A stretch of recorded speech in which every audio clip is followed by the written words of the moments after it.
സ്കൂളിൽ പോന്നോ? ടാറ്റ പറ. Hello internet. അങ്ങനെ എല്ലാവരോടും ടാറ്റ ബൈ ബൈ ഒക്കെ പറഞ്ഞിട്ട് അച്ഛയുടെ കൈയും പിടിച്ചിട്ട് യുവി ഇറങ്ങാണ് യുവിയുടെ സ്കൂൾ ലൈഫിലെ ആദ്യത്തെ ദിവസത്തിലേക്ക്. യുവിനെ ഞങ്ങൾ പ്രീ സ്കൂളിൽ ചേർത്തു. അപ്പം അവൻ ഇതുവരെ എന്താ പറയുക അംഗൻവാടിയിലോ അങ്ങനെയൊന്നും പോയിട്ടില്ല. അപ്പോൾ അതുകൊണ്ട് തന്നെ അവൻ്റെ ലൈഫിൽ പുതിയൊരു സ്റ്റെപ്പാണിത്. അപ്പം അവൻ എക്സൈറ്റഡ് ആയിരിക്കും, എന്തായിരിക്കും അവൻ്റെ ഒരു ഫീലിങ്സ് എന്നൊന്നും അറിയില്ല. അപ്പോൾ ഇറങ്ങുമ്പോൾ ഏട്ടൻ എന്നോട് പറയായിരുന്നു ഉച്ചവരെ നീ അവൻ്റെ കൂടെ അവിടെ ഇരുന്നിട്ടൊക്കെ വന്നാൽ മതി എന്നൊക്കെ പറഞ്ഞിട്ടാണ് ഞങ്ങൾ ഇറങ്ങിയത് തന്നെ. അപ്പം സ്കൂളിൻ്റെ തൊട്ട് ഫ്രണ്ടിൽ തന്നെ ഒരു അമ്പലമുണ്ട്. അപ്പം ഞങ്ങൾ ആദ്യം പോയത് അമ്പലത്തിലേക്കാണ്. അവിടെ പോയി തൊഴുതിട്ട് നേരെ സ്കൂളിലേക്ക് പോയി. അവിടെ എത്തിയപ്പോഴത്തേക്കും കയറുമ്പം ഒരു എന്താ പറയുക ഒരു അങ്കലാപ്പൊക്കെ പോലെ തോന്നിയെങ്കിലും അകത്ത് എത്തിക്കഴിഞ്ഞപ്പോഴത്തേക്ക് ആളാകെ മാറിപ്പോയി. ഫ്രണ്ട്സിനെയും കുറേ ടോയ്സും ഒക്കെ കണ്ടുകൊണ്ട് തന്നെ ഞങ്ങളുടെ അടുത്ത് പറഞ്ഞു ടാറ്റ ബൈ ബൈ പോയിക്കോ എന്നാണ് ആദ്യം തന്നെ പറഞ്ഞത്.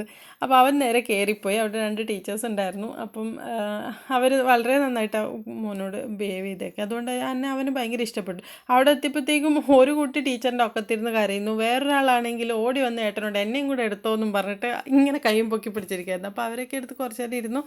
അപ്പോൾ യുവിനോട് ഞങ്ങൾ പോട്ടെ എന്ന് ചോദിച്ചപ്പോൾ യുവി പറഞ്ഞു ടാറ്റ പോയിക്കോ എന്ന് പറഞ്ഞു. അങ്ങനെ പിന്നെ ഞാൻ അവിടെ അവൻ്റെ കൂടെ ഇരിക്കാൻ നിന്നില്ല, ഞങ്ങൾ ഇറങ്ങുക ചെയ്തത്. അപ്പം അവന് ഭയങ്കര ഹാപ്പിയാണ്. അവൻ ഒന്നാമത് എന്താ വെച്ചാൽ ആൾക്കാരുടെ കൂടെ ഇടപഴകാനും കളിക്കാനും ഒക്കെ ഭയങ്കര ഇഷ്ടമാണ്. അപ്പോൾ അതുകൊണ്ട് തന്നെ വലിയ ടെൻഷനൊന്നും ഞങ്ങൾക്ക് ഉണ്ടായിരുന്നില്ല. അങ്ങനെ ഞങ്ങൾ നേരെ വീട്ടിലോട്ട് പോകാം കേട്ടോ.